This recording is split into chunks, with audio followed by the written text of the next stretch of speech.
Ay ba? 10, 9, 8, 7, 6, 5, 4, 3, 2. Buntis na international student sa Canada? Pwede kaya? Magkano kaya mababayaran? For today's video, samahan niyo po ako mga bossing dahil kagabi nanganak na yung international student, sinamahan ng 899 FAM at ngayon pupunta tayo sa hospital para maghatid ng foods. Ito po tinulang manok at saka po isang manok din naman. Ito po, kasama natin si Mama Litz dito. Puntahan natin sa hospital si Shobi. Isa po siyang international student na currently nag-aaral po ngayon pero buntis siyang dumating dito. So dito siya nanganak. So of course, at dahil dito siya manganganak, yung anak niyo po ay magiging citizen ng Canada. Naunahan pa siyang maging citizen ng anak niya dito sa Canada. And at the same time mga bossing, ipapakita ko sa inyo yung way dito papunta sa hospital. For now, meron pa po kaming dadaanan kasi nga yung kasama niya sa bahay magpapadala ng kunting pagkain.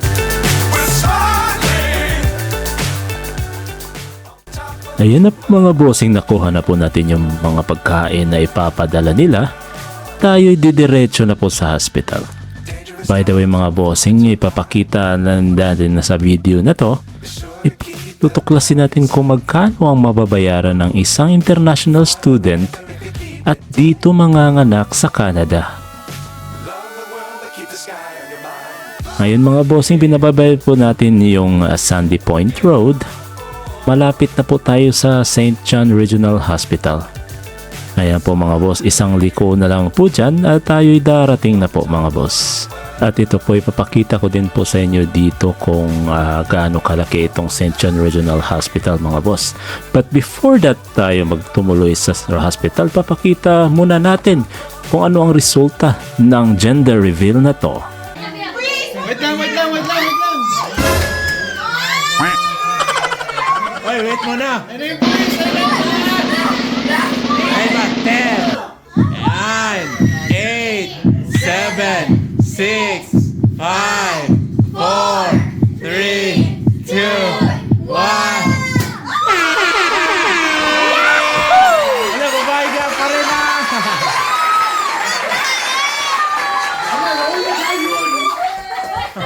And back to the hospital mga boss. Tuloy natin ang pasyal dito sa St. John Regional Hospital.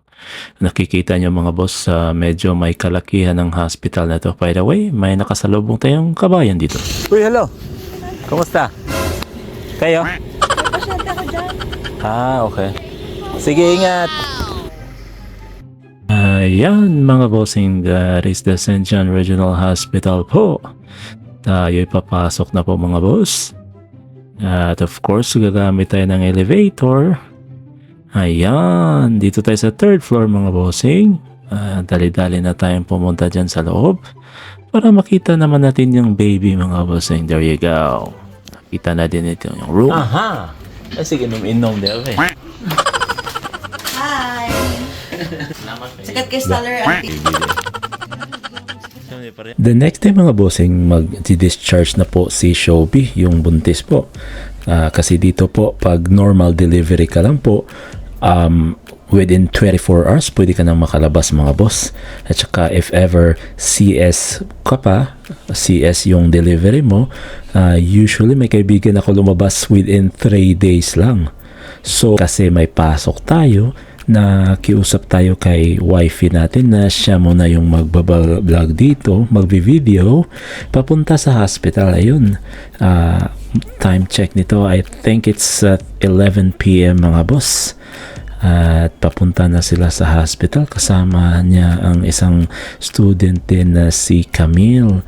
Ayun mga bossing, dumating na po sila sa St. John Regional Hospital. Ito po yung itsura paggabi dito mga boss. Si wifey pala ang susundo sa buntis mga bossing kasi nga gabi na, hindi nila gamay yung daan.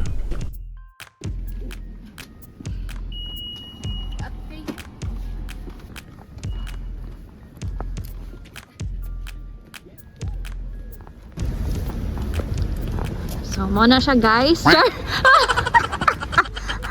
Pony ang regional hospital. Wow! Aha.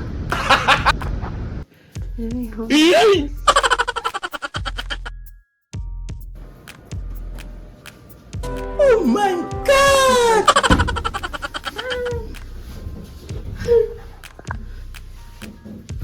Party.